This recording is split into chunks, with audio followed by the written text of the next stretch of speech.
Hello everyone. I hope आप सब अच्छे होंगे। तो लास्ट वाला जो वीडियो था उसमें हमने यहाँ तक के जो टॉपिक थे हमारे नेशनल डेवलपमेंट, कि नेशनल डेवलपमेंट क्या होता है, हमने उसको क्लियर कर लिया था। ठीक है, 2 वीडियो इसके पहले आ चुका है और दोनों वीडियो में ये जो लास्ट वाला जो वीडियो था जिसका ऊपर आपको अभी शो कर रहा होगा लिंक, है ना, यहाँ पे ऊपर में लिंक शो कर रहा होगा, आई बटन के पास देखिएगा। तो उस वाले वीडियो में लास्ट हम लोग टॉपिक डिस्कस कर रहे थे नेशनल डेवलपमेंट, और अभी जो हम लोग टॉपिक डिस्कस करने जा रहे हैं ना, वो हमारा टॉपिक यहाँ से स्टार्ट होगा, how to compare different countries और स्टेट। इसको डिस्कस कर लेंगे सबसे पहले। इसमें जो भी चीज़ें हमारे एवरेज इनकम जिसमें सबसे इम्पॉर्टेंट है वो उसको हम लोग समझेंगे, फिर कैसे एवरेज इनकम निकालना है वो भी देख लेंगे। देन उसके बाद से हम लोग इनकम के अलावा जो भी क्राइटेरिया है, जैसे इसमें हम लोग पढ़ेंगे हमारा infant mortality rate, literacy rate, net attendance ratio. इसके बाद जो हम लोग आगे बढ़ेंगे तो हम लोग पब्लिक फैसिलिटीज़ के बारे में बात करें, मतलब सरकारी सुविधा, सरकार क्या क्या हमें प्रोवाइड करता है। ठीक, इसमें हम लोग ह्यूमन डेवलपमेंट रिपोर्ट, और इसमें हम लोग HDI मतलब ह्यूमन डेवलपमेंट इंडेक्स पढ़ेंगे, लाइफ एक्सपेक्टेंसी एट बर्थ पढ़ेंगे, और पर कैपिटा इनकम का जो भी कंपैरिजन है उसको देखेंगे। देन लास्ट टॉपिक हमारा होगा सस्टेनेबिलिटी ऑफ डेवलपमेंट, जिसमें हम एग्जाम्पल पढ़ेंगे ग्राउंड वाटर इन इंडिया का, और दूसरा एग्जॉशन ऑफ नेचुरल रिसोर्सेज का। इस दोनों को पढ़ने के बाद आपका चैप्टर हो जाएगा फिनिश। ठीक है, तो बने रहिए हमारे साथ। आई होप आपको अच्छा लगेगा, अच्छे से समझ में एक एक जो पॉइंट है ना एकदम डिटेल में मैं आपको समझाऊंगा। तो आप चैनल को पूरा मतलब चैनल नहीं, वीडियो को पूरा देखिएगा लास्ट तक। ठीक है, अच्छे से बने रहिए, वीडियो को लास्ट तक देखिए और एक भी डाउट आपका नहीं बचेगा, ये मेरी गारंटी है। ठीक है, और एक बात और, चैनल को सब्सक्राइब कर लीजिए और वीडियो को लाइक ज़रूर कीजिएगा। ठीक है, लाइक कीजिएगा तो रैंकिंग में अच्छा आएगा ना मेरा वीडियो, तो फिर मज़ा आएगा वीडियो बनाने में। तो चलिए स्टार्ट करते हैं हमारा पहला टॉपिक के साथ। ठीक है, आज का मतलब इस वीडियो का पहला टॉपिक, हाउ टू कंपेयर। देखो यहाँ पे कंपैरिजन की बात हो रही है। अब देखोगे कि जब तुम किसी दो स्टूडेंट है, ठीक है, आप ही लोग में से मान लीजिए कोई 2 स्टूडेंट हैं, तो अगर इन 2 स्टूडेंट को हम कंपेयर करेंगे आपस में, तो उसके लिए कुछ हमारा बेसिस होता है ना कंपेयर करने का। जैसे हो सकता है कि हम वेट के बेसिस पे कंपेयर करें, या फिर हम उन दोनों को हाइट के बेसिस पे कंपेयर करें, या फिर हम उन दोनों को इंटेलिजेंस IQ के बेसिस पर कंपेयर करें। तो ये सब क्या है, ये सब है बेसिस कंपेयर करने के, कि आप किस बेसिस पे कंपैरिजन कर रहे हैं। तो उसी तरह अगर आपको डिफरेंट कंट्रीज़, अलग अलग देश को या फिर अलग अलग स्टेट को कंपेयर करना है, तो उसके लिए भी कुछ ना कुछ पैरामीटर होगा ना कंपैरिजन के लिए। तो उसी पैरामीटर्स को हम लोग देखेंगे, उसी बेसिस को देखेंगे। ठीक है, जैसे देखो क्या कह रहा है, you might ask if development can mean different things, how some countries are generally called develop. अभी इससे पहले वाला जो टॉपिक था उसमें हमने क्या पढ़ा कि अलग अलग लोगों के लिए डेवलपमेंट का जो मतलब है ना वो अलग अलग होता है। मतलब डेवलपमेंटल गोल जो है देश के लिए लोगों का वैरी करता है। तो वही कह रहा है कि अगर डेवलपमेंट का मतलब अलग अलग है, तो कैसे कुछ कंट्रीज़ को हम डेवलप कहते हैं और कुछ को अंडर डेवलप कहते हैं। तो इस टॉपिक में भी हम लोग क्या समझने वाले हैं कि जो अलग अलग देश है उसको हम डेवलप और अंडर डेवलप्ड क्यों कहते हैं। ठीक है, ये समझेंगे हम। तो उसको समझने के लिए ना हमें कंपैरिजन करने की ज़रूरत है। तो when we compare different thing, they could have similarities as well as differences. अब जब 2 चीज़ों को हम कंपेयर कर रहे हैं तो हो सकता है दोनों में सिमिलैरिटीज़ भी हो और दोनों में डिफरेंसेस भी हो। जैसे 2 स्टूडेंट को कंपेयर कर रहे हैं अगर हम, तो हो सकता है कि दोनों के कंपैरिजन में सिमिलैरिटीज़ हो कि दोनों क्लास 10th का है। ठीक है, और डिफरेंसेस हो कि एक जो है वो टॉपर है, मतलब हमेशा फर्स्ट आता है, और एक जो है हमेशा लास्ट आता है। ठीक है, तो कुछ सिमिलैरिटीज़ भी होंगी, कुछ डिफरेंसेस भी होंगे। तो कंपेयर करने के लिए हम कौन सा एस्पेक्ट चुनेंगे। How do we compare different student, जैसा कि मैंने बताया स्टूडेंट को हाइट, हेल्थ, टैलेंट, इंटरेस्ट, इनके बेसिस पे कंपेयर करते हैं। लेकिन ज़रूरी तो नहीं है ना जो सबसे हेल्दी स्टूडेंट हो वो खूब पढ़ाकू भी हो, या फिर जो बहुत इंटेलिजेंट है उसके ढेर सारे दोस्त हों, ऐसा ज़रूरी तो नहीं है। तो कंपैरिजन कैसे करते हैं? कंपैरिजन हम किसी पर्पस पे करते हैं कि हमारा कंपैरिजन करने का पर्पस क्या है, जैसा पर्पस वैसा बेस लेंगे कंपैरिजन के लिए, ठीक है। अब जैसे एक स्पोर्ट्स टीम बनाना है तो उसके लिए हम अलग क्राइटेरिया सोचते हैं कि हाँ, अगर स्पोर्ट्स टीम बनाना है तो स्पोर्ट्स टीम में खिलाड़ी कैसे होने चाहिए, इसका पैरामीटर अलग अलग होता है। डिबेट टीम के लिए अलग हम सोचते हैं कि कैसे बनाना है, म्यूज़िक टीम और पिकनिक जाने के लिए टीम बनाना है, सेम हम लोग अलग अलग तरह से सोचते हैं, है ना। Still, if for some purpose we have to choose the criterion for the all-round progress of children in the class, how shall we do it?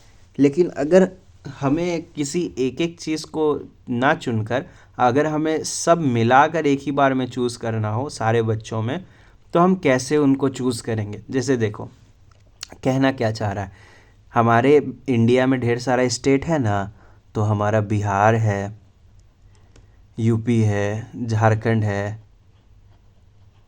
Kerala है, कर्नाटका है, तमिलनाडु है, ठीक है। तो इतने सारे स्टेट हैं। अब इन सब स्टेट का एक एक मतलब ग्रुप बना हुआ है ना अपना, कि बिहार के जितने ज़िले हैं बिहार के हैं, यूपी के ज़िला है, झारखंड का ढेर सारा ज़िला होगा, उसी तरह केरला, कर्नाटका, तमिलनाडु का अपना अपना डिस्ट्रिक्ट होगा। अब इनमें कुछ ना कुछ डिफरेंसेस होगा, कुछ ना कुछ सिमिलैरिटीज़ होगा। तो अगर हम इनको आपस में कंपेयर करेंगे तो किसी न किसी बेस पे कंपेयर करेंगे। लेकिन ये सब किसका पार्ट है? ये सब तो इंडिया का पार्ट है ना। तो अगर इंडिया को किसी अदर कंट्री के साथ हमें कंपेयर करना हो तो हमें इन सब के कंपैरिजन को क्या करना होगा वहाँ पे? क्या हम इन सब का जो कंपैरिजन आपस का था उसको यूज़ करेंगे, या फिर हम इन सबको मिलाकर अपने इंडिया के लिए एक कंपैरिजन तैयार करेंगे?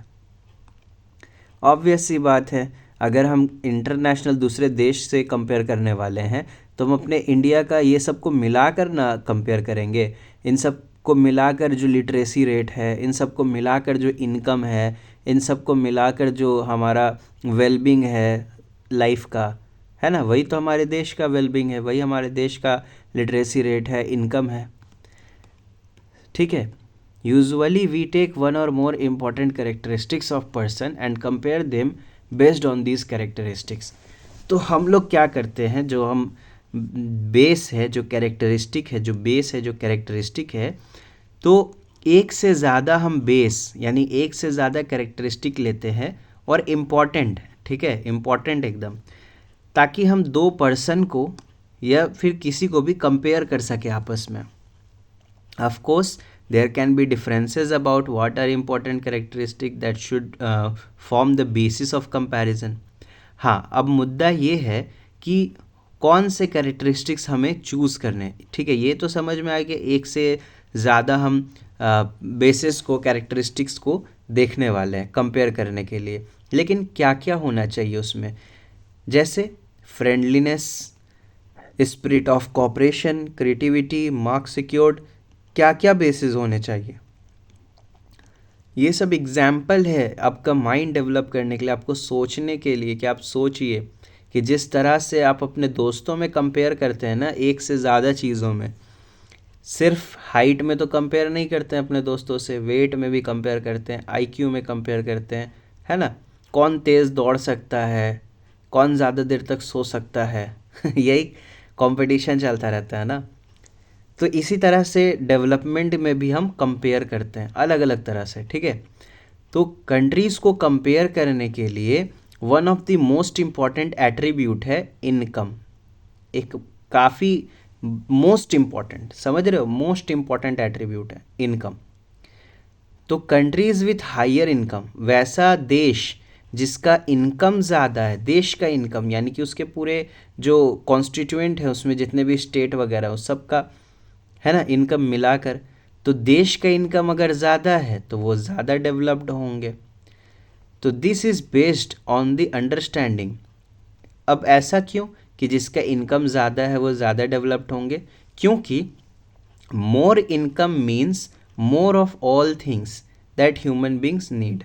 अगर आपके पास ज़्यादा पैसा होगा तो आपको जो भी चाहिए होगा वो आपको खरीद सकते हैं, है ना। इसलिए ज़्यादा पैसा मतलब ज़्यादा develop. What ever people like, आप जो पसंद करते हैं, एंड शुड हैव, जो आपके पास होना चाहिए, they will be able to get with greater income. तो आप उस चीज़ को ज़्यादा पैसे की मदद से खरीद पाएंगे। तो ग्रेटर इनकम का मतलब क्या हो गया कि हमारे लाइफ में जो हमें चाहिए वो हमें मिल जाएगा, है ना। तो इसलिए ग्रेटर इनकम जो है इसको इम्पॉर्टेंट गोल माना गया है कि हमें ज़्यादा से ज़्यादा हमारे देश का इनकम होना चाहिए। तो हमारे देश का इनकम क्या होता है? हमारे देश का इनकम का मतलब है income of all the residents of the country. देखो यहाँ पे रेसिडेंट्स की बात कर रहा है, सिटीज़न नहीं। रेसिडेंट में हमारे सिटीज़न भी आ जाएंगे और फॉरेन के लोग भी आ जाएंगे जो हमारे यहाँ रह रहे हैं, ठीक है।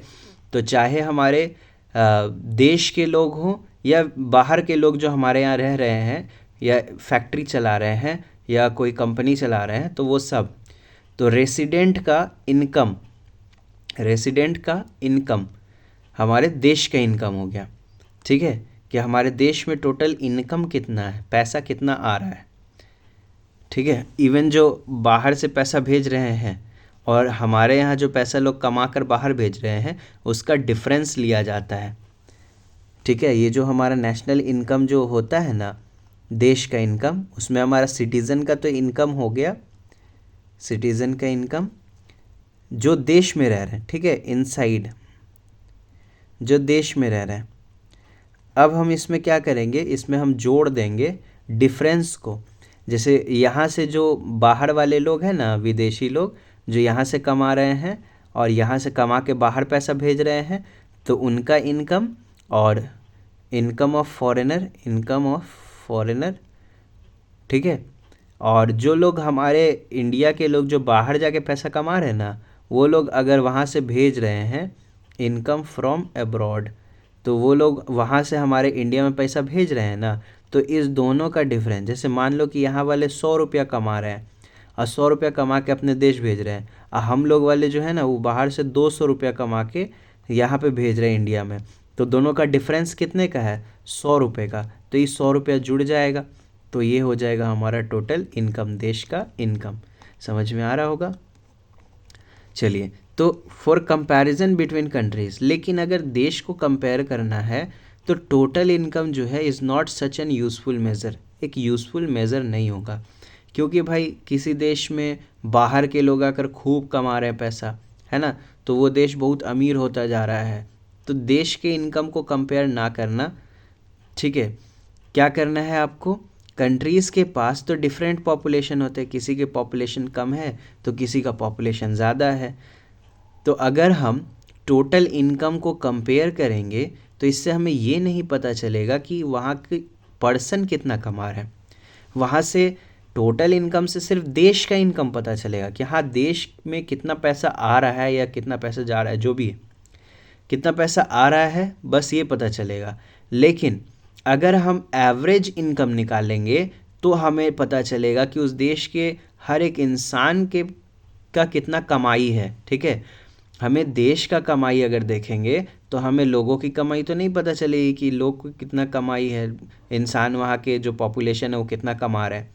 तो हमें तो पता करना है कि पॉपुलेशन कितना कमा रहे हैं ना, तो हर एक इंसान कितना कमा रहा है देश में, वो हम पता करते हैं एवरेज इनकम से।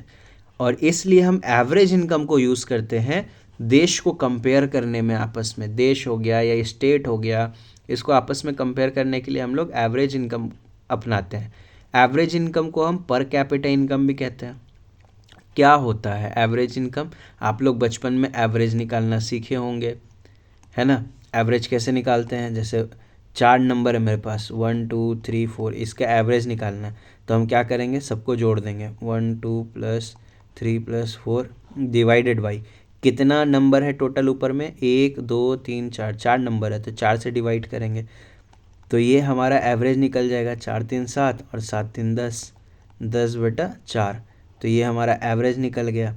ठीक है, तो हम इस तरह से एवरेज निकालते हैं, बचपन में आपने पढ़ा ही होगा मैथ्स में। तो इसी तरह हम क्या करेंगे, ऊपर जो हमारा यहाँ पे नंबर दिख रहा है ना, इसके जगह पर हम रखेंगे हमारे देश के टोटल इनकम को, कि देश में हमारा कितना पैसा आ रहा है, ठीक है, नेशनल इनकम को। और नीचे में हम उस पैसा कमाने वाले लोगों को रखेंगे, यानी कि टोटल पॉपुलेशन को, कि टोटल हमारे देश की क्या पॉपुलेशन है। ठीक है, तो इससे हमें क्या मिल जाएगा, हमें एवरेज इनकम मिल जाएगा। तो एवरेज इनकम में टोटल इनकम ऊपर रख देंगे और नीचे रख देंगे total population.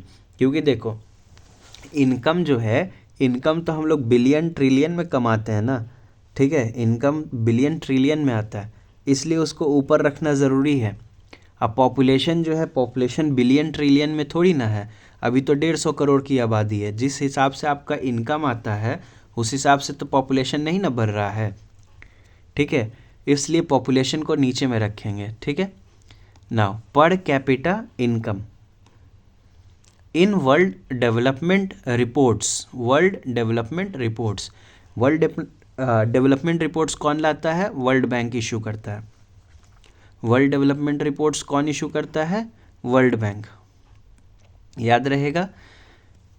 This criterion is used in classifying countries. तो ये जो क्राइटेरिया है ना पर कैपिटा इनकम वाला, उसको यूज़ किया जाता है देश को कंपेयर करने के लिए। ठीक है, किसमें, वर्ल्ड डेवलपमेंट रिपोर्ट में। कौन लाता है world development report, world bank. तो उसमें क्या बताया गया है कि जो कंट्रीज़ है ना जिसका पर कैपिटा इनकम 63,400 US डॉलर है, ठीक है, सालाना, साल की बात कर रहा है, एक साल में 63,400 डॉलर या फिर इससे ज़्यादा है, ठीक है, उसको हम हाई इनकम या रिच कंट्रीज़ कहेंगे। क्या कहेंगे, हाई इनकम या फिर रिच कंट्रीज़। 63,400 डॉलर साल भर में एक इंसान अगर कमा ले रहा है उस देश में, तो वो देश जो है वो डेवलप्ड हाई इनकम वाला देश कहलाएगा, रिच कंट्री कहलाएगा, अमीर कंट्री। ठीक है, कब का डेटा है ये, 2023 के अकॉर्डिंग। ठीक है, नाउ और जो कंट्री जहाँ पे पर कैपिटा इनकम 2400 डॉलर से भी कम है, 2400 डॉलर है या उससे भी कम है, मतलब जहाँ के जिस देश के लोग जो है साल भर में 2400 डॉलर या उससे कम कमाते हैं, तो उसको हम लो इनकम कंट्रीज़ कहेंगे। क्या कहेंगे, लो इनकम कंट्रीज़। अभी $1 में कितना होता है, $1 में मान लीजिए अभी कितना चल रहा है, 87 चल रहा है, तो 87, ठीक है, राउंड फिगर मान लेते हैं हम, 90 मान लेते हैं राउंड फिगर, ठीक है ना। $1 जो है हमारा, चलिए 80 मान के चलते हैं, $1 80 रुपया। अब हमें 63,400, 63,400 तो मल्टीप्लाई करेंगे हम, तो पहले तो 3 0 आ गया, 8 चौके 32, 2 हाथों बचा 3, 8 तिया 24, 3 27, 2 8 छके 48, 2 50। तो ये हो गया हमारा इकाई दहाई सैकड़ा हज़ार 10,000 लाख 10 लाख 50,72,000 रुपया। तो अगर आप साल भर में 50,72,000 रुपया कमा रहे हैं साल भर में, ठीक है, ये इतना डॉलर है, ये रुपया है, साल भर में 50 लाख रुपया कमा ले रहे हैं आप, तो आप जो है हाई इनकम वाले देश में काउंट होंगे। तो जो भी डेवलप्ड कंट्रीज़ है, हाई इनकम वाली कंट्रीज़ है, तो वहाँ की जो जनता है ना, पॉपुलेशन, तो हर एक आदमी साल भर में 50 लाख रुपया कमा लेता है। और जो लो इनकम वाले देश हैं ना, तो उनमें कितना, 2400 डॉलर की बात की गई है ना, तो 2400 डॉलर बराबर 0 हो गया 3, 8 चौके 32, 3 8 दूनी 16, 3 19, तो कितना कमा रहा है भाई, 1,92,000 रुपया, 1,92,000। और वो देश जहाँ पे जो लोग हैं साल भर में 2 लाख रुपया कमा रहे हैं, तो उनका जो देश है वो लो इनकम कंट्रीज़ में आएगा, समझे।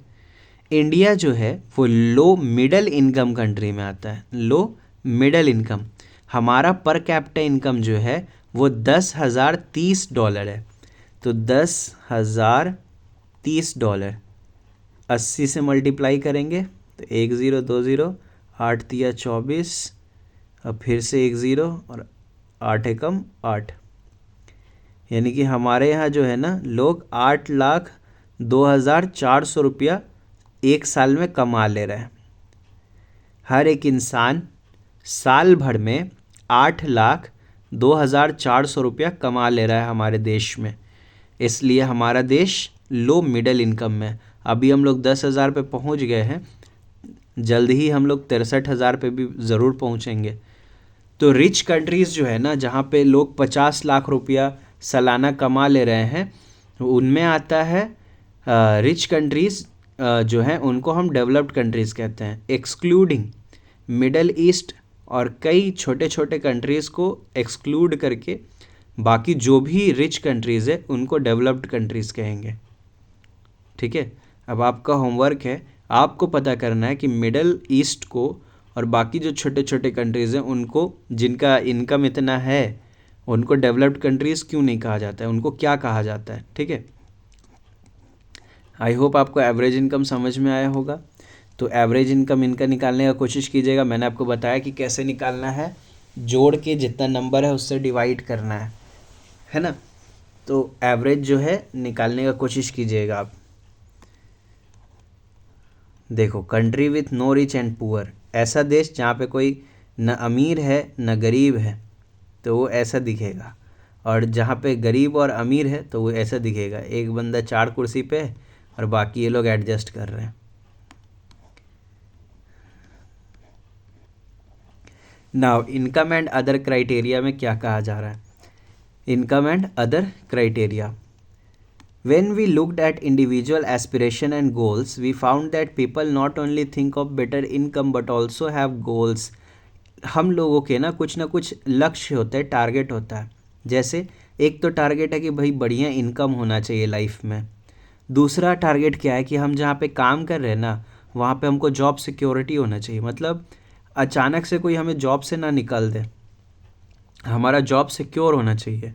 ठीक है, respect for others, equal treatment, freedom, ये सारी चीज़ें लोगों की टारगेट है कि भाई इक्वालिटी मिले, आज़ादी मिले, इज़्ज़त मिले। ठीक है, similarly when we think of a nation, इसी तरह जब हम किसी देश के बारे में सोचते हैं या फिर किसी एरिया के बारे में सोचते हैं, तो बिसाइड्स एवरेज इनकम के अलावा और भी कई सारी चीज़ें हैं। ठीक है, अभी यहाँ पे देख सकते हो एवरेज इनकम हरियाणा, केरला और बिहार का, देश का तो समझ में आ गया, अब स्टेट का भी देख लो। हरियाणा का एवरेज इनकम यानी कि पर कैपिटा इनकम 2021-22 के हिसाब से 2,64,729 रुपया है। ये रुपीज़ में है सब। ठीक है, रुपीज़ में। और बिहार का देख रहे हो सिर्फ 47,000। केरला और हरियाणा लगभग 2.5 लाख के फिगर में और बिहार सिर्फ 47,000 के फिगर में। तो इससे ये पता चलता है कि केरला हरियाणा बहुत अच्छे कर रहे हैं अपने अपने क्षेत्र में, लेकिन बिहार उतना अच्छा नहीं कर रहा है।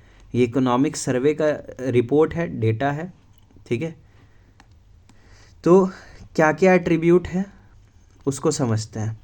टेबल 1.3 मैंने आपको दिखा दिया, वहाँ पे हमने देखा हरियाणा, केरला और बिहार के पर कैपिटा इनकम को। These figures are of per capita net state domestic product at current prices for 2021-22। क्या मतलब है कहने का, पहले तो पर कैपिटा तो समझ में आ गया, पर कैपिटा हो गया। नाउ नेट डोमेस्टिक, जैसे आप जीडीपी पढ़ते हैं ना, ग्रॉस डोमेस्टिक, तो ग्रॉस डोमेस्टिक में दो पार्ट हो गया, एक हो गया हमारे देश का और दूसरा हो गया हमारा स्टेट का। तो स्टेट का जीडीपी अलग होता है और इंडिया का जीडीपी अलग होता है। ठीक, अब जीडीपी में तो सब चीज़ें आ गई, लेकिन आपको पता है कि जितना सामान बन रहा है हमारे देश में, उतना सामान खराब भी तो हो रहा है ना। जैसे अगर हम गाड़ी बना रहे हैं अपने देश में, तो ऐसा तो नहीं है कि सिर्फ हम बना ही रहे हैं, ख़राब भी तो हो रहा है ना गाड़ी, सेकेंड हैंड बेच रहे हैं ना आप ले जाके दूसरों को। तो जब गाड़ी ख़राब हो रहा है तो उस पर जो आप खर्चा कर रहे हैं ना ख़राब होने पे, तो उसको हम कहते हैं डेप्रिसिएशन। क्या कहते हैं? डेप्रिसिएशन। आपका गाड़ी ख़राब हो रहा है या कई सामान है आपका ऐसा जो ख़राब हो रहा है, तो उसको ठीक करवाने पे जो आप खर्चा कर रहे हैं, तो वो भी तो पैसा आपके देश में जुड़ रहा है ना, वो भी तो कमाई हो रहा है ना लोगों का, जो रिपेयरिंग सेक्टर में है वो लोग कमा रहे हैं उससे। तो आप अगर इसको कैलकुलेट करिएगा, ठीक है, तो हम कैसे कैलकुलेट करते हैं कि जो हमारा जीडीपी है ना, जीडीपी में से इसको हटा देते हैं डेप्रिसिएशन को, क्योंकि जीडीपी में तो पूरा टोटल वैल्यू आ ही गया, पूरा इनकम आ ही गया सब लोगों का। तो जब हम हटाते हैं ना डेप्रिसिएशन को कि हाँ भाई कितना इस साल मेरा इतना कमाई हुआ, इतना खर्चा गया रिपेयरिंग में, ठीक है, इस साल मेरा टोटल कितना कमाई हुआ टोटल और कितना खर्चा निकल गया मेरा, ठीक है, रिपेयरिंग वगैरह में, तो इसके डिफरेंस को हम कहते हैं net domestic product.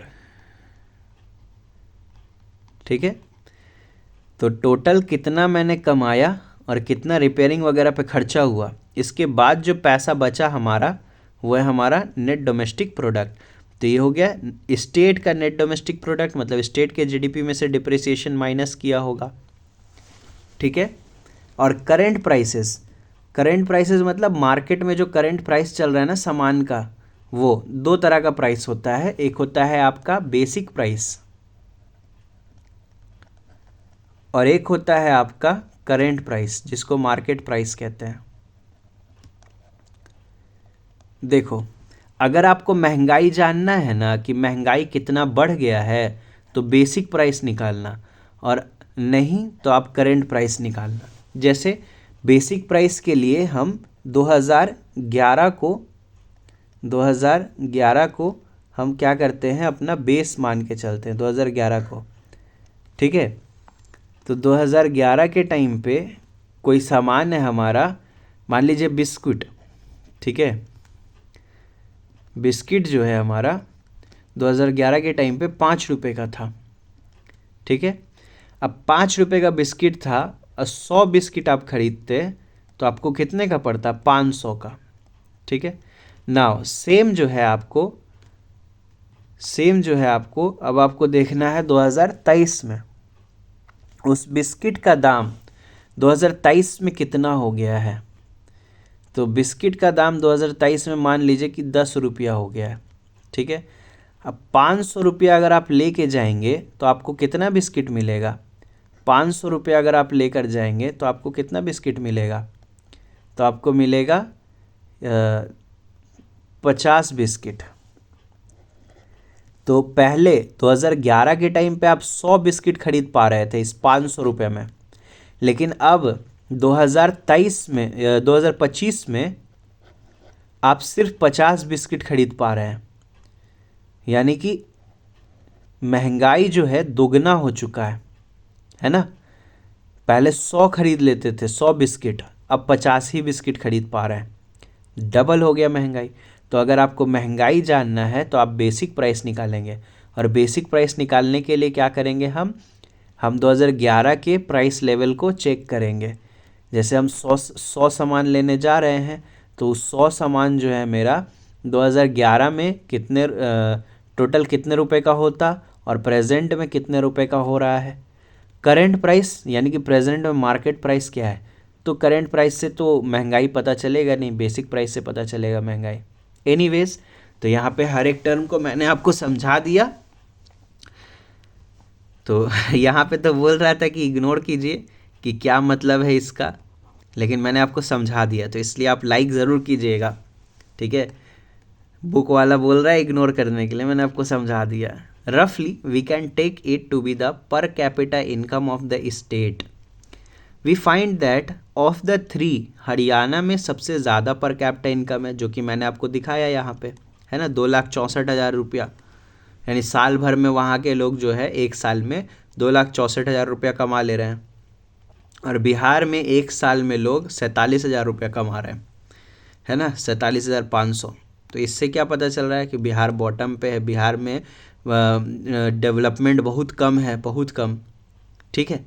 So if पर कैपिटा इनकम को अगर यूज़ किया जाए डेवलपमेंट के लिए, तो हरियाणा सबसे ज़्यादा डेवलप है और बिहार सबसे कम डेवलप है। ठीक। तो एक तो ये हो गया इनकम के लेवल पे, लेकिन इनकम के अलावा भी तो कई सारी चीज़ें हैं ना, जैसे infant mortality rate, literacy rate, net attendance ratio. एक एक करके पहले तीनों को समझते हैं। देखिए, इन्फेंट मोर्टिलिटी रेट क्या होता है। इन्फेंट मोर्टिलिटी रेट इंडिकेट करता है बच्चों को कि टोटल कितने बच्चे, नंबर ऑफ चिल्ड्रन, मतलब कितना बच्चा जो है वो मर जाता है 1 साल होने से पहले। जैसे वो पैदा हुआ 2022 में, ठीक है, 1 जनवरी 2022 को पैदा हुआ। अब 1 जनवरी 2023 आने से पहले, यानी कि पूरा 1 साल होने से पहले कितना बच्चा मर गया है, ठीक है, इसको हम इन्फेंट मोर्टिलिटी रेट कहते हैं। अब आप सोचिए कि इतना करोड़ों का आबादी वाला जो देश है हमारा, इसमें हर हॉस्पिटल में जाके तो आप पता नहीं करेंगे ना, हर घर में जाके तो आप चेक नहीं करेंगे ना कि कितना बच्चा मरा। तो एक एवरेज लेकर चलते हैं। तो हम 1000 बच्चे पे एवरेज लेकर चलते हैं। ठीक है। जैसे हम किसी एक जगह पे देखते हैं, मान लीजिए बिहार में हमने देखा किसी हॉस्पिटल का डेटा उठाकर कि हाँ भाई, इस पूरे टाइम पीरियड में 1000 बच्चों में से कितने बच्चे मरे, तो हमें पता चला कि हाँ 5 बच्चे का डेथ हुआ है। 1000 बच्चे में से 5 बच्चे, 1000 बच्चे पैदा हुए ना, लाइव चिल्ड्रन बॉर्न 1000 बच्चे पैदा हुए थे। 1 जनवरी 2022 को 1000 बच्चा पैदा हुआ था। अब उस 1000 में 1 जनवरी 2023 आने से पहले ही 5 बच्चा मर गया। ठीक है। तो 1000 में अगर 5 बच्चा मर रहा है तो 10,000 में कितना होगा, 50। इसी तरह 1,00,000 में कितना होगा, 500। इसी तरह 1 करोड़ में कितना होगा, ठीक है, तो 10 लाख हो गया, 1 करोड़ हो गया। तो इस तरह से जो फिगर है ना, ये फिगर जो है इंक्रीज़ होता चला जाएगा। तो हमें टोटल समझ में आएगा कि पूरे देश में हमारे जो है वो कितने बच्चे जो है 1 साल होने से पहले मर गए। तो एक बेस लेकर क्या चले, 1000। ठीक है ना। दूसरा है लिटरेसी रेट मतलब कि कितने परसेंट हमारी जो जनता है वो लिटरेट है। 7 साल या 7 साल से ऊपर के लोग जिनको लिखना, पढ़ना और समझना आता है। ठीक है, लिखना, पढ़ना और समझना, मतलब जो लिख रहे हैं, जो पढ़ रहे हैं, उसको आप अंडरस्टैंडिंग कर रहे हैं, नहीं कर रहे हैं। तो इन तीनों को मिलाकर हम कहते हैं लिटरेसी। अगर आपको पढ़ना, लिखना और समझना आता है, जो आपने लिखा है, जो आप पढ़ रहे हैं, उसको आप समझ रहे हैं, तो उसको हम कहेंगे कि हाँ भाई आप लिटरेट हैं मतलब आप पढ़े लिखे हैं, मतलब जो आप लिख रहे हैं, पढ़ रहे हैं, वो आपको समझ में आ रहा है। तो 7 साल या उससे ऊपर के कितने प्रतिशत लोग पढ़े लिखे हैं, इसका स्कूल से कोई लेना देना नहीं है भाई, इस चीज़ को याद रखिएगा। आप देखते हैं जो ना भी पढ़ा हुआ है ना, जो अनपढ़ भी है, उसको भी पढ़ना, लिखना और समझना आता है, उसको भी आप देखिएगा न्यूज़पेपर वगैरह पढ़ लेता है, ऐसा नहीं कि नहीं पढ़ पाता है। ठीक है। तो लिटरेसी रेट मतलब बस इतना, आप स्कूल जाओ ना जाओ, बस इतना कि जो आप पढ़ रहे हो, लिख रहे हो, वो आप समझ रहे हो या नहीं। ठीक है, तो उसको हम लिटरेसी रेट कहते हैं। अब आता है पढ़ने लिखने का बात, मतलब स्कूल जाने का, स्कूल और कॉलेज। तो नेट अटेंडेंस रेशियो, 15 से 17 साल के बच्चे, मान लीजिए 500 बच्चा है हमारे देश में जो 15 से 17 साल के बीच का है। 15 से 17 साल वही है जब हम 10th और 12th करते हैं। ठीक है, रजिस्ट्रेशन होता है ना हमारा 10th-12th में, तो सरकार के पास डेटा जाता है कि हाँ भाई इतने बच्चे हैं 15-17 साल के जो अब जो है एग्ज़ाम देने वाले हैं। ठीक है। तो नेट अटेंडेंस रेशियो मतलब total number of children, total बच्चे इस एज ग्रुप के जो स्कूल जा रहे हैं उन बच्चों के मुकाबले में जो स्कूल नहीं जा रहे हैं। तो टोटल 500 बच्चे हमारे देश में 15 से 17 साल के, इसमें से 300 बच्चे स्कूल जा रहे हैं और 200 बच्चे स्कूल नहीं जा रहे हैं। कैसे पता चला हमें? क्योंकि ये होता है 10-12 का टाइम, रजिस्ट्रेशन होता है उस टाइम पे हमारा एग्ज़ाम के लिए। तो 300 बच्चों का रजिस्ट्रेशन हुआ तो हमें पता चला कि हाँ भाई इस पूरे 500 वाले आबादी में, मतलब 500 इस उम्र के 500 बच्चों में 300 बच्चे जो हैं वो स्कूल जाने वाले हैं और 200 हैं जो स्कूल नहीं जाते हैं, हो सकता है कुछ और काम वाम करते होंगे। ठीक है। तो as a percentage of total number of children same age group में कितने बच्चे स्कूल जा रहे हैं वो हमारा हो गया नेट अटेंडेंस रेशियो। तो कंपेयर कर लिया जाए यहाँ पे। तो देखिए नेट अटेंडेंस रेशियो 100% के लिए लिया जाता है, ठीक है। और इन्फेंट मोर्टेलिटी रेट 1000 बच्चों के लिए लिया जाता है। और यहाँ पे आप ईयर ज़रूर दिमाग में रखिएगा, इकोनॉमिक सर्वे का डेटा है ये हमारा, ठीक है ना। हरियाणा की बात करें तो हरियाणा में 1000 बच्चों में से 28 बच्चे मर जाते हैं।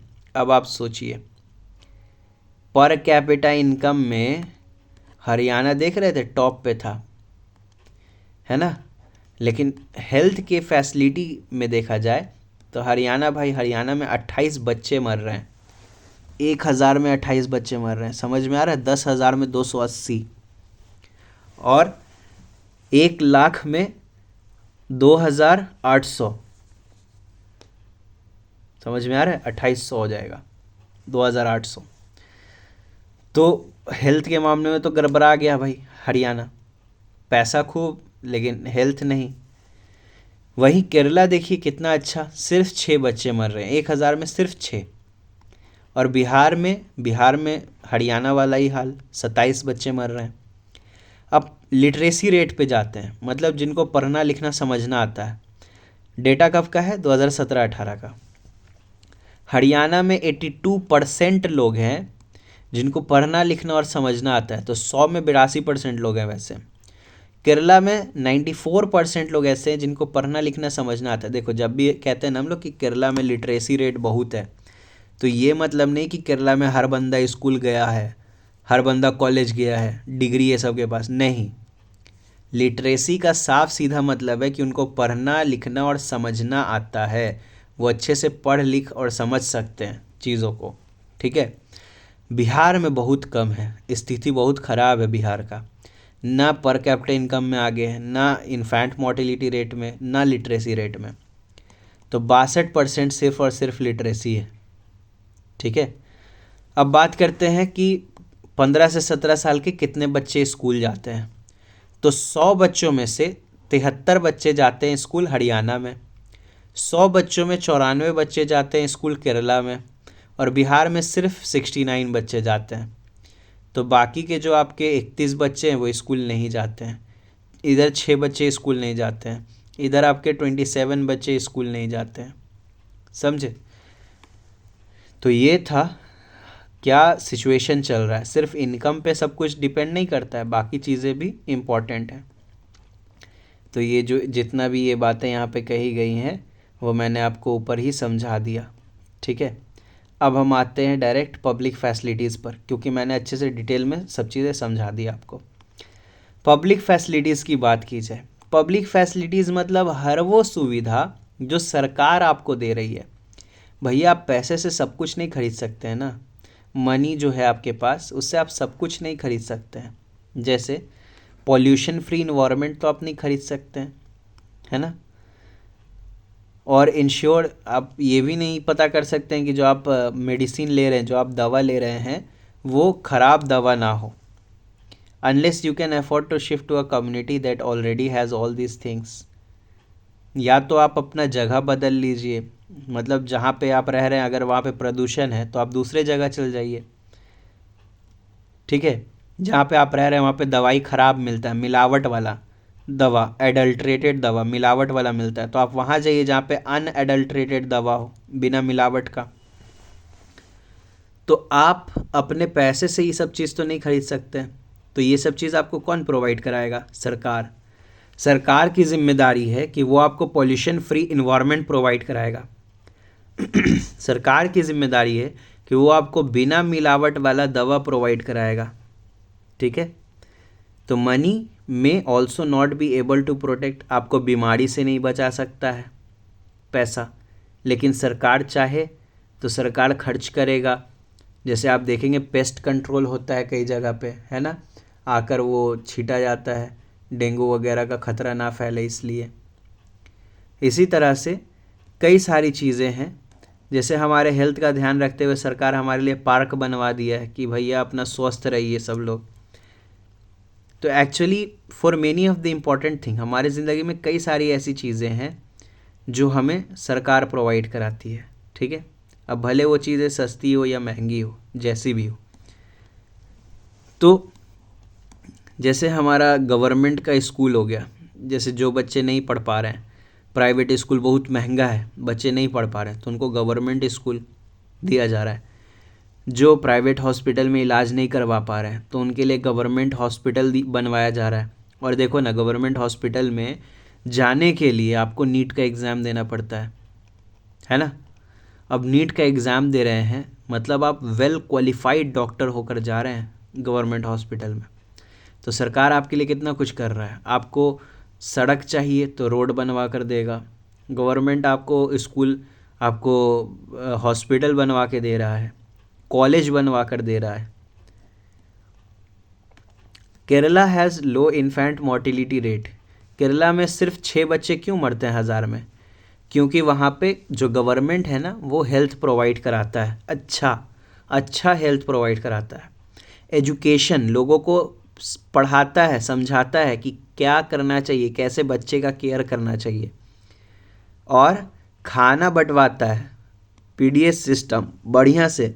हमारे यहाँ जो राशन आता है तो वो राशन में मिलावट होता है, कितने बच्चे उस राशन को खाकर बीमार पड़ जाते हैं। लेकिन केरला के गवर्नमेंट ने इस चीज़ पर ध्यान दिया कि भाई जो हमारा पीडीएस से जो राशन जा रहा है वो अच्छा राशन जाए, ताकि कोई बच्चा बीमार ना पड़े, सब खाएं पिए खुश रहें। ठीक है, तो खाने पे ध्यान दिया, हेल्थ पे ध्यान दिया, लोगों को पढ़ाया कि हाँ क्या करना चाहिए क्या नहीं करना चाहिए। तो इससे देखो केरला में कितना अच्छा है, लोग मरते नहीं हैं।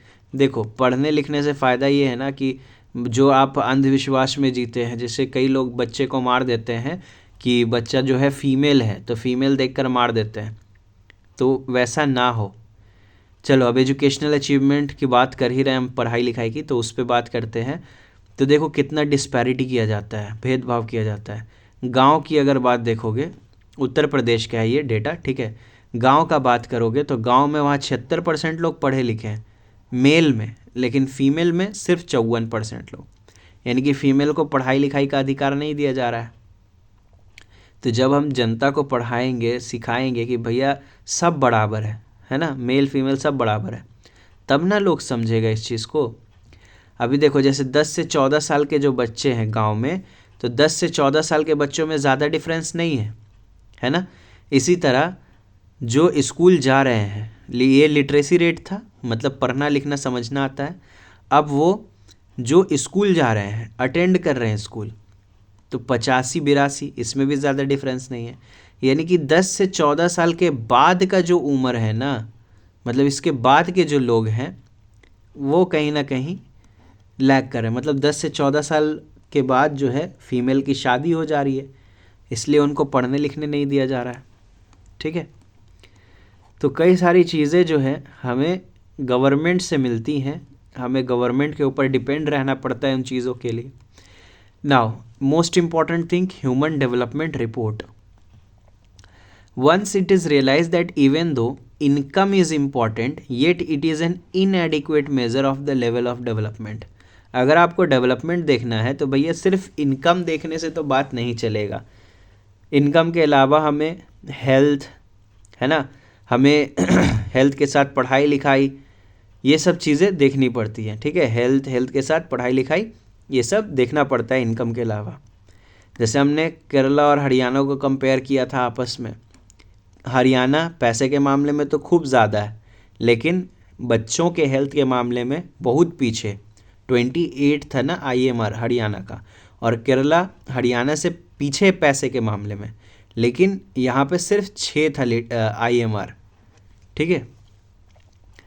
हेल्थ और एजुकेशन, ये जो है ना इनकम के साथ में काफ़ी ज़्यादा यूज़ किए जाते हैं।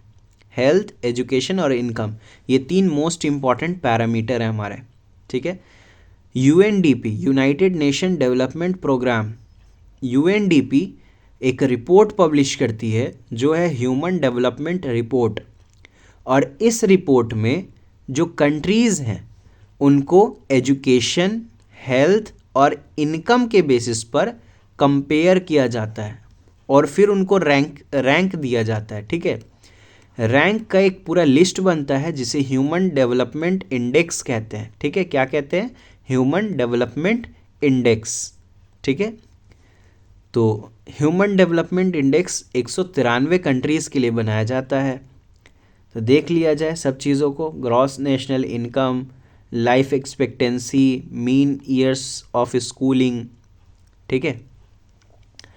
इंडिया की बात की जाए तो इंडिया में पर कैपिटा जो है 2017 के हिसाब से बताया जा रहा है, परचेजिंग पावर पैरिटी के हिसाब से, तो $6,951 है। $6,951 हमारा gross national income per capita. Life expectancy की बात की जाए, यानी कि कितने उम्र तक हम जीते हैं, तो हमारे यहाँ 67.7 यानी 67.7 उम्र तक लोग जो है वो जी जाते हैं, मैक्सिमम लोग। मीन ईयर्स ऑफ स्कूलिंग, जो 25 साल से ऊपर के लोग हैं, तो 6.5% ऐसे लोग हैं जो 25 साल के ऊपर के हैं और उन्होंने अच्छे से अपनी पढ़ाई लिखाई कंप्लीट की है। पूरे वर्ल्ड में बात किया जाए इंडिया का HDI का, तो हमारे इंडिया का HDI 193 कंट्री में 134वें नंबर पे आते हैं हम। 193 कंट्रीज़ में हमारा रैंक 134 है, मतलब कंडीशन बहुत ख़राब है। ठीक है। ये रिपोर्ट, ह्यूमन डेवलपमेंट रिपोर्ट, कौन पब्लिश करता है? UNDP, याद रखिएगा।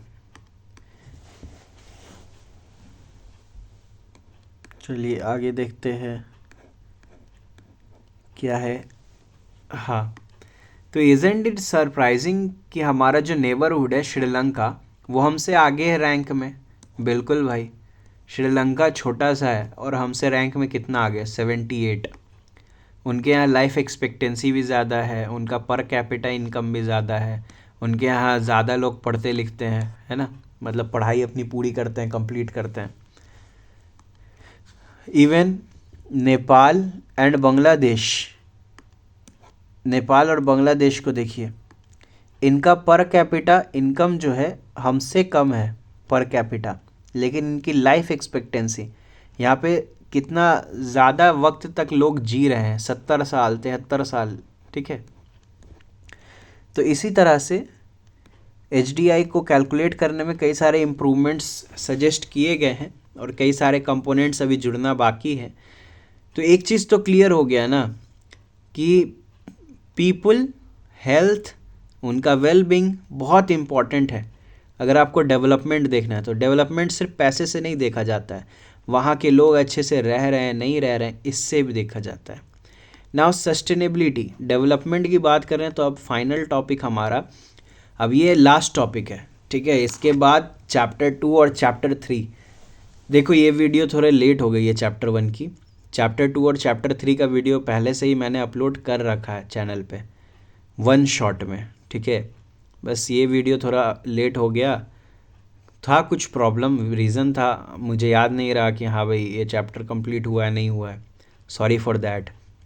तो मैंने सोचा कि चलो आज ही बनाकर इसको अपलोड कर देते हैं, तो तीनों चैप्टर लाइन से हो जाएगा और चौथा चैप्टर बचेगा हमारा वो ग्लोबलाइजेशन वाला। तो ग्लोबलाइजेशन वाला चैप्टर पढ़ लेंगे, तो वो तो लास्ट चैप्टर रहेगा। उसके बाद कंज्यूमर राइट्स जो है, कंज्यूमर राइट चैप्टर पढ़ना इंपॉर्टेंट तो है, लेकिन एग्ज़ाम में नहीं आएगा, वो आपके इंटरनल में आ सकता है। ठीक है, एग्ज़ाम में नहीं आएगा।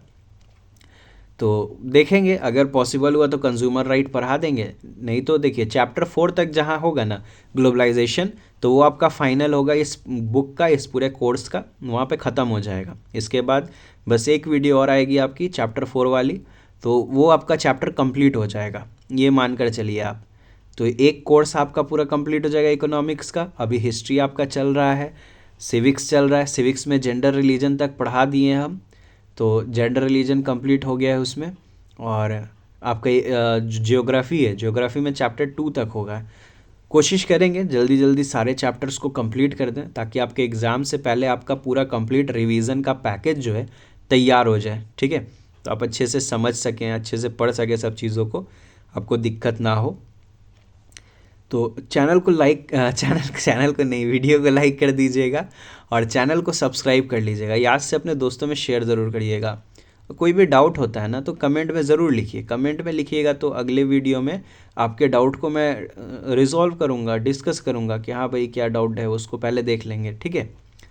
तो बने रहिए, अभी लास्ट टॉपिक है, इसको कर लेते हैं कंप्लीट, और इसके बाद जो है हम लोग अपना आराम से चैप्टर 4 की तरफ आगे बढ़ेंगे, ठीक है। चलिए, तो सस्टेनेबिलिटी मतलब कितना देर तक डेवलपमेंट रह सकता है। जैसे मैंने आपको 100 रुपया दिया, तो ये 100 रुपया आप अपने पास कब तक रख सकते हैं, कब तक सस्टेन कर सकते हैं इस 100 रुपये में आप, ठीक है। कब तक इस 100 रुपये को आप चला सकते हैं, 1 दिन, 2 दिन, 10 दिन, कितना दिन। तो उसी तरह सस्टेनेबिलिटी मतलब डेवलपमेंट जो है वो कब तक चल सकता है। Suppose for the present that a particular country is quite develop, मान लीजिए कोई देश बहुत डेवलप्ड है, तो we would certainly like this level of development to go up further और at least be maintained for future generation. तो हम क्या चाहेंगे कि अगर बहुत डेवलप है हमारा देश, तो वो डेवलपमेंट बना रहे, है ना, और हम आगे तरक्की करें। और अगर हम आगे तरक्की नहीं कर रहे तो हम अपना लेवल मेंटेन करके रख पाएँ, यही चाहेंगे ना सब लोग, यही डिज़ायरेबल है। लेकिन second half of 20th century से, यानी कि 1950 के बाद से कई सारे साइंटिस्ट हैं जिनका मानना है कि जो हमारा डेवलपमेंट जिस हिसाब से चल रहा है ना, ये हमेशा के लिए नहीं है। जिस हिसाब से हम डेवलपमेंट कर रहे हैं, प्रगति पर बढ़ रहे हैं, आगे प्रोग्रेस कर रहे हैं, ये हमेशा हम ऐसे ही प्रोग्रेस नहीं करेंगे। क्यों भाई? चलिए एग्जाम्पल से समझते हैं। पहला एग्जाम्पल है ग्राउंड वाटर का। तो ग्राउंड वाटर को देखो क्या हो रहा है, रिसेंट एविडेंस से ये हमें समझ में आया है कि ग्राउंड वाटर जो है ख़त्म होते जा रहा है। लगभग 300 ज़िला ऐसा है, 300 डिस्ट्रिक्ट जहाँ पे 4 मीटर से भी कम हो चुका है लेवल ग्राउंड वाटर का, पानी सूख चुका है, ठीक है, पानी नहीं बचा है वहाँ पे। तो 20 साल में 300 ज़िला में 4 मीटर तक पानी अंदर चला गया, सूख गया। क्यों भाई? ओवर यूज़ करने के वजह से, ओवर यूज़ करते जा रहे हैं हम लोग। और आगे आने वाले टाइम पे, पहले देखो ये पानी यहाँ पे रहा होगा, फिर ये पानी यहाँ आया, अब ये पानी घट के यहाँ चला आया है, तो आने वाले साल में ख़त्म हो जाएगा पानी, अंडरग्राउंड वाटर ख़त्म हो जाएगा। और ऊपर से लोग पक्का रोड बनवा रहे हैं, तो हम डेवलपमेंट करते जा रहे हैं ना भाई, कच्चा रोड छोड़ नहीं रहे, पक्का बनाते जा रहे हैं हर जगह। अब पक्का रोड से पानी अंदर जाएगा नहीं, कच्चा रोड मिट्टी वाला था तो उससे पानी अंदर चल जाता था, तो ये ग्राउंड वाटर तक पानी पहुंच जाता था, बारिश का पानी, है ना।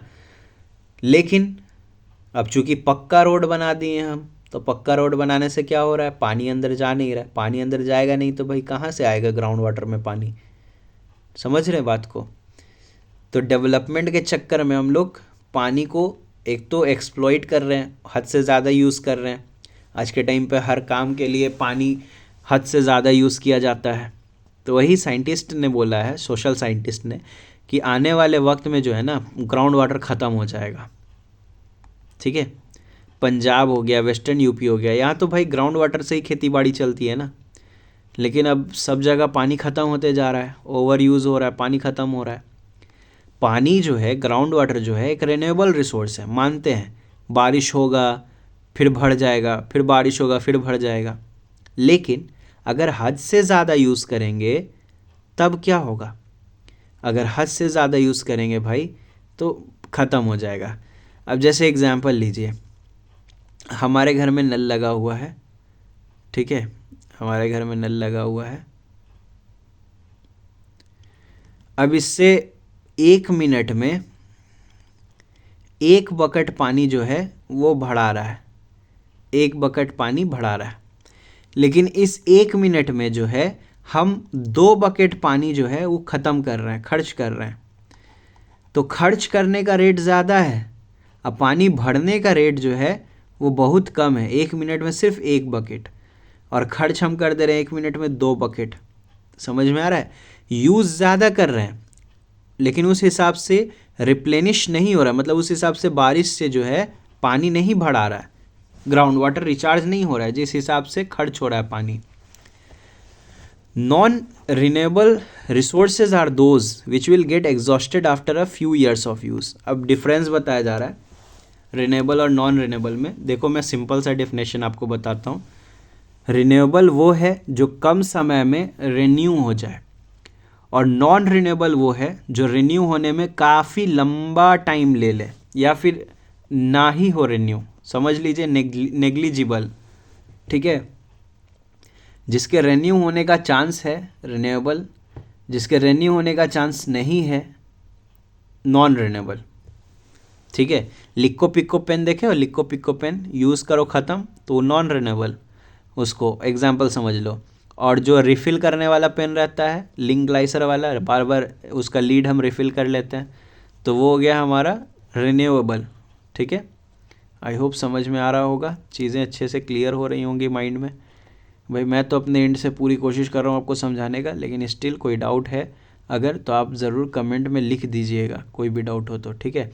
अगले वीडियो में सबसे पहले आपका डाउट ही हम क्लियर करेंगे अगर रहेगा तो we do discover new resources.